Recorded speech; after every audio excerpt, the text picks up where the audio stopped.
Line শাকারতুম লাযীদান্নাকুম ওয়া line কাফারতুম ইন্না আযাবি লাশাদীদ।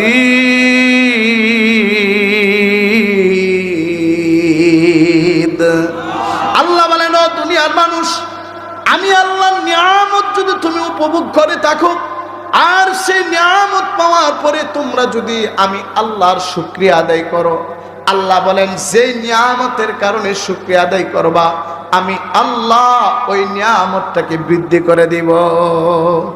আর আমি আল্লাহ তাআলার নিয়ামত ভোগ করবা, নিয়ামত ভোগ করার পরে যদি কেউ অস্বীকার করে, কেউ যদি নিয়ামতের শুকরিয়া আদায় না করে, আল্লাহ বলেন আমি আল্লাহ ওই নিয়ামতটা দেওয়ার পরেও ওই নিয়ামতটা ছিনায় নিব।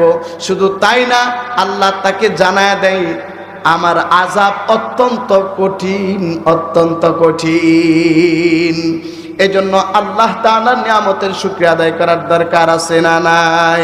মুহতারাম হাজিরিন, কিতাবের মধ্যে আছে আল্লাহর কোন বান্দা যখন আল্লাহ তাআলার নিয়ামতের শুকরিয়া আদায় করে, আল্লাহ তাআলা আসমানের সমস্ত ফেরেশতাদেরকে ডাক দিয়ে বলেন, ও আমার আসমানের ফেরেশতারা, তোমরা সাক্ষী থাকো আমার একজন মহব্বতের বান্দা দুনিয়াতে আমি আল্লাহর নিয়ামতের শুকরিয়া আদায় করেছে।